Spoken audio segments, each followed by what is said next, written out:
tawagin Teacher Francine. Bago tayo dumako sa ating aralin, pwede muna ba kayong tumayo at simulan ang pagdarasal? Erika? Let's go with our physical lessons.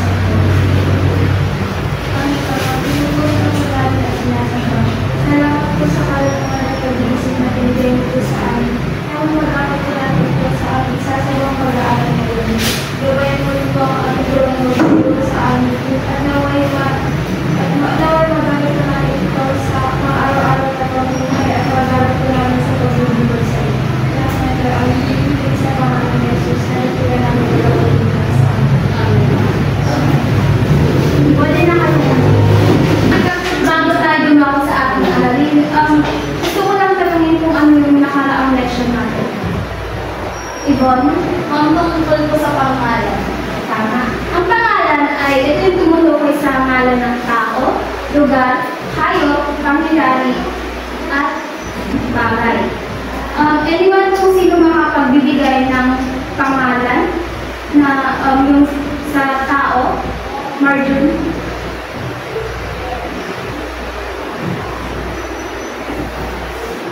Mary, Dr. Jose. Tama. Sa bagay naman. Erika. Lapis. Tama. Sa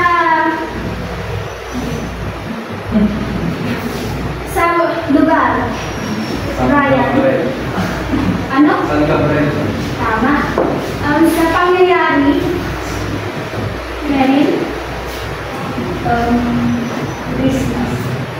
Lahat ng iyong nabanggit ay mga halimbawa ng pangalan, ng tao, bagay, lugar, pangyayari.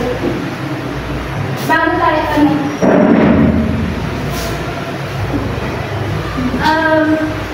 may inihanda kaming kwento kung saan babasahin natin.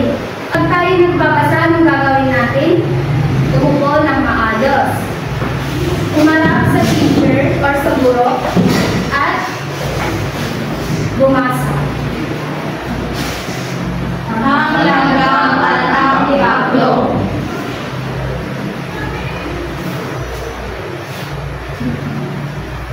Sa umaga maganda ang sikat ng araw.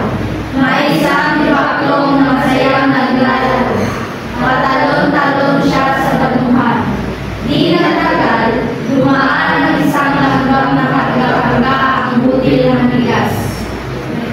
Kaibigang langgam, bakit gawa ka ng gawa? Tignan mo ako, masayang naglalaro. Halika, maglaro tayo at maganda ang sikat ng araw. Ang anyaya niya sa kaibigang langgam. Sa inyong binasa, ano ang ginagawa ni Kipaklo habang si langgam ay nag-iikot ng butil? Naglalaro.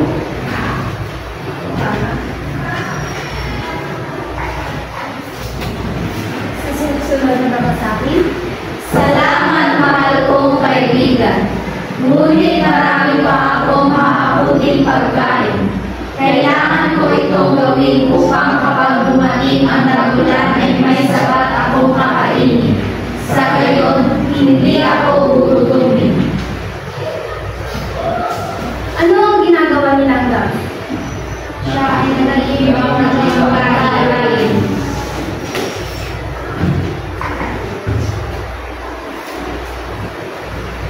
Matagal pa iyon.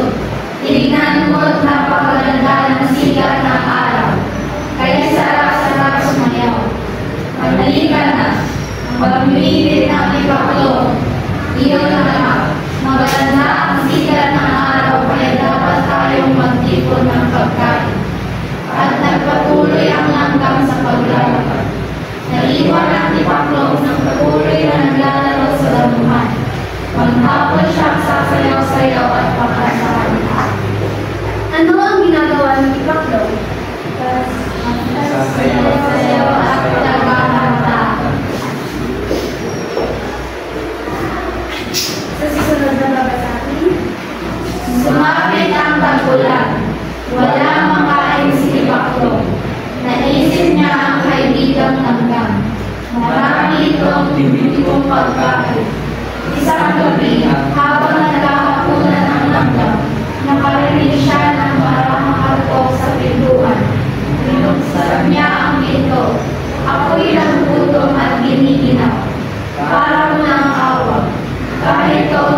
iyong bigyan ang pagsusumamo ni Pablo.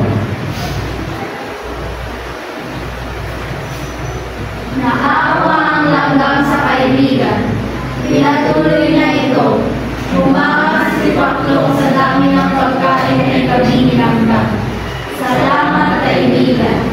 Ngayon ay alam ko na ang sinasabi mo na habang maganda ang panahon ay dapat magbito. Hindi katulad ko na walang ginawa, kundi sumayaw-sayaw sa panahon ng tag-araw. Ang wika ni Pablo. Sa inyong binasa, ano ang nararamdaman ni Langgam nang makita niya si Pablo na kumakatok sa pintuan? Nakakaawa. Kung kayo si Langgam, bibigyan niyo rin ba si Pablo? Oo. Bakit, Ibon? Kasi maganda ang pagtulong sa kapwa. Tama. Sa inyong binasa, ano natutunan niyo sa kwento? Erika? Habang maaga pa ay huwag tayong maging pakampante sa kung ano man yung nangyayari sa paligid. Nagpagpagin lang po tayo. Tama. Ang ginawa kasi ni Pablo, niyaya siya ni Langgam na mag-ikot. Kaso, ginawa niya ay naglaro lang maghapon at paanakad na.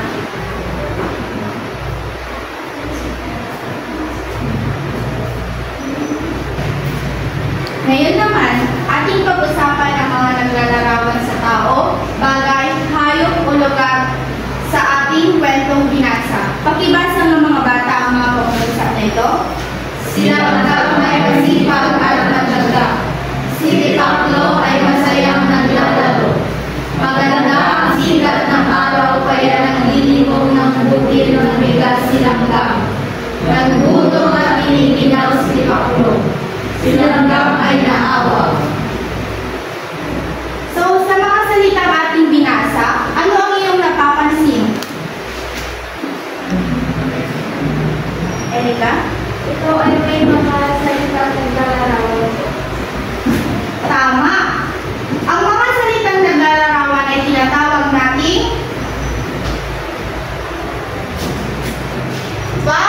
uri. Pakibasa ng mga bata ang kahulugan ng pang-uri. Ang pang-uri ay anyo ng pagpapahayag na nagbibigay at nagpapakita ng anyo, hugis, kulay at ang nagpapatingkad sa bagay, buo, tao, hayop, damdamin na pangyayari.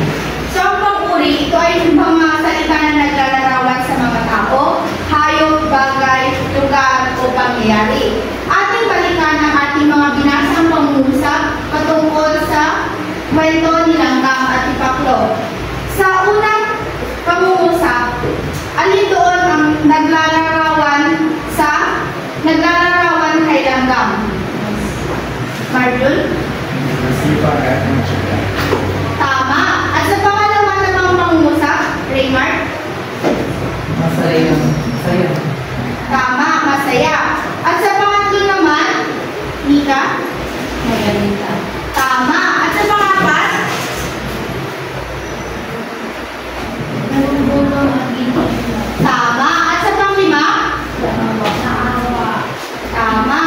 Kung ganon, naunawaan nyo na bang ibig sabihin ng pamuri? Oo. So, gusto ko magbigay kayo ng mga salita na pang-uri na naglalarawan sa tao o bagay. At gamitin nyo ito sa simpleng pangungusap. Sino ang gustong magbigay ng halimbawa? Erika? Si Ruth ay maganda at matalino. Saan doon ang pang-uri? Maganda at matalino. Tama. Sino pa? Meryl? Ang sikat ng araw. Saan doon ang pang-uri? Mahusay.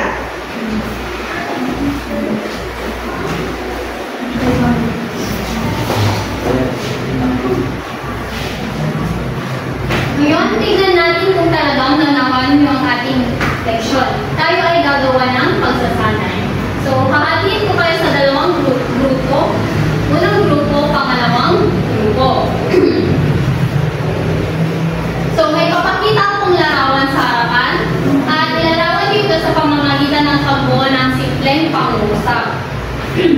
Ang unang grupong makakabuo ng pangusap, pwede yung sabihin ninyo yung nagawa yung pangusap at yung ikalawang grupo ang magsasabi kung alin doon ang salitang naglalarawan. Handa na ba kayo, mga bata? Opo. Unang larawan. Silang lang ay nag-i-impact ng pagkain. Alin doon yung salitang naglalarawan? Nag-iimbak. Tama. Pangalawang larawan. Ibon? Sinipak lang ay masayang kumakanta at naglalaro. Alin doon yung salitang naglalarawan? Masaya. Masaya. Tama. Tatlong larawan. Yes? Umuulan at humitiglan. Ay, ang araw ngayon ay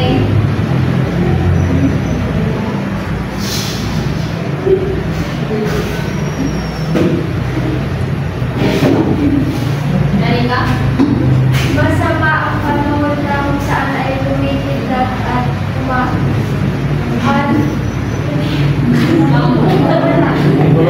Alin doon yung salitang naglalarawan? Masama. Tama. At panghuling larawan?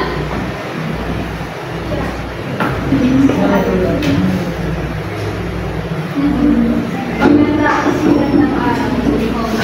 Alin doon ang salitang naglalarawan? Maganda. Tama.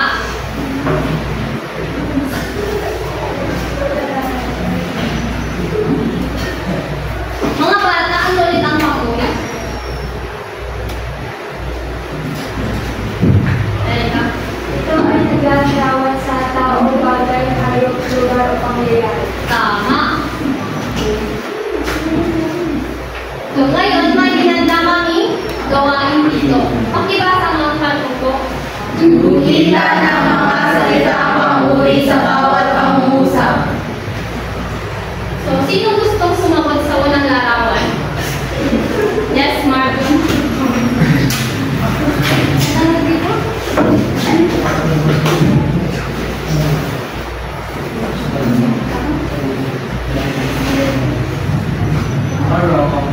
Tama ba ang kanyang Yes! Tama. Sa pangalawa, sino gustong sumagot? Yvonne?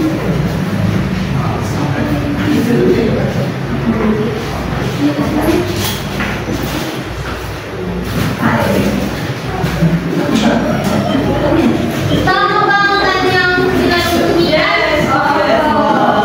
Galing. Pangatlo, anong gusto? Erika.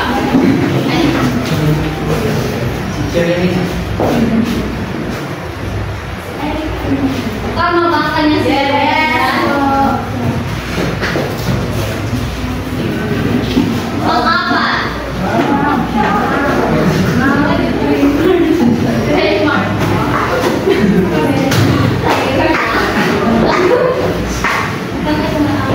Hindi ko. Tama ba ang kanyang yes? At panghuli, sino gusto magbigay ng number? Tumiyo. 5. Magbilang. 1, 2, 3, 4, 5. Sige, Brian. Wala ko pili.